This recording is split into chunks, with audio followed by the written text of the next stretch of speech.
వేదిక పైనటువంటి ముఖ్యమంత్రి గారికి, మంత్రివర్యులందరికీ, శాసన మండలి సభ్యులు, శాసనసభ్యులు మీ అందరికీ కూడా నమస్కారాలు. మొదటగా ఇది రైతుల ప్రభుత్వం అని చెప్పే విధంగా ఈనాడు దాదాపు 5,700 కోట్లు రైతుల ఖాతాలో జమ చేస్తున్నటువంటి రాష్ట్ర ప్రభుత్వానికి, ముఖ్యమంత్రి గారికి నేను మీ అందరి తరఫున ధన్యవాదాలు తెలియజేస్తా ఉన్నాను. మిత్రులారా, 2023కు ముందు ఆనాడు పిసిసి అధ్యక్షుడిగా ఉన్నటువంటి రేవంత్ రెడ్డి గారి నేతృత్వంలో సోనియా గాంధీ, ఖర్గే, రాహుల్ గాంధీ గారి యొక్క ఆశీస్సులతో మీ అందరి సహకారంతో ఈ రాష్ట్రంలో కాంగ్రెస్ ప్రభుత్వం ఏర్పడింది. యువ నాయకుడు పార్టీ నడిపించినటువంటి ముఖ్యమంత్రి గారు రేవంత్ రెడ్డి గారు ప్రమాణ స్వీకారం చేశారు. ఇది రైతుల ప్రభుత్వం, ఇది చేతల ప్రభుత్వం. 2.5 సంవత్సరాలుగా ఇక్కడ ఇస్తున్నటువంటి సంక్షేమం ఈ దేశంలో మరే ఇతర రాష్ట్రంలో లేదని చెప్పటానికి అతిశయోక్తి లేదు.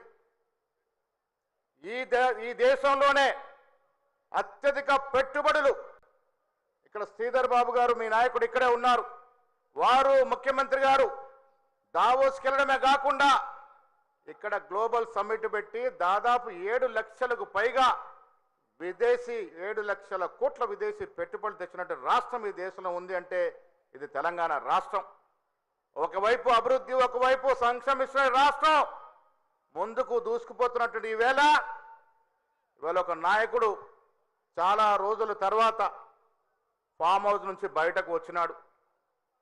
పార్టీలో ఫిరాయింపులు ఉన్నప్పుడే బయటకు వచ్చేటట్టుగా ఇవాళ బయటకు వచ్చినాడు. మరో నాయకుడు అంటా ఉన్నాడు, రావాలట. ఎందుకు రావాలయ్యా? మేడిగడ్డను ముంచినందుక, కాళేశ్వరం కూలిపోయే విధంగా డిజైన్ చేసి ప్రాజెక్టు కట్టినందుక, హైదరాబాద్లో భూములు అమ్మినందుక, దేనికోసం రావాలని అడుగుతా ఉన్నాను. వచ్చేది లేదు, సచ్చేది లేదు. మరో 20 ఏళ్ళు కాంగ్రెస్ పాలన మీ అందరి దయవలి రాష్ట్రంలో కొనసాగుతుంది. మళ్ళీ ఎన్నికల్లో రేవంత్ రెడ్డి గారి నేతృత్వంలో 100కు పైగా సీట్లు గెలుచుకొని మీ అందరికీ ఇవాళ వస్తున్న సంక్షేమం రెట్టింపుగా ఇచ్చే విధంగా ప్రయత్నము చేస్తామనే మాట కూడా సందర్భంగా మనవి చేస్తా ఉన్నాను. జీవన్ రెడ్డి గారు ఇలా పార్టీలో చేరుతా ఉన్నారు, పెద్ద ఆయన. అదే జీవన్ రెడ్డి గారు మాకు చెప్పినారు, 10 ఏళ్లుగా ఈ రాష్ట్రంలో కేసీఆర్ చేసిన దోపిడీ వివరించి చెప్పింది జీవన్ రెడ్డి గారే.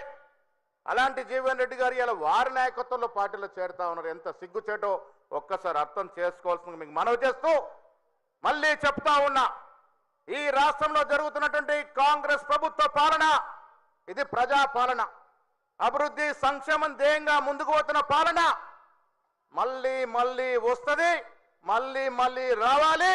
మీ అందరి సంక్షేమం, మీ అందరి అభివృద్ధి నోచుకునే విధంగా ముందుకు సాగాలని కోరుకుంటూ మరొక్కసారి మీ అందరూ కూడా అభినందన తెలియజేస్తూ సెలవు తీసుకుంటా ఉన్నా. జై హింద్, జై కాంగ్రెస్.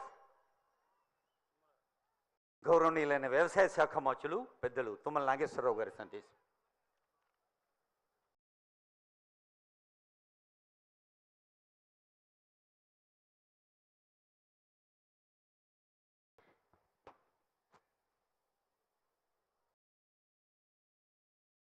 గౌరవనీయులు, ఈనాటి సభాధ్యక్షులు, నియోజకవర్గ శాసనసభ్యులు,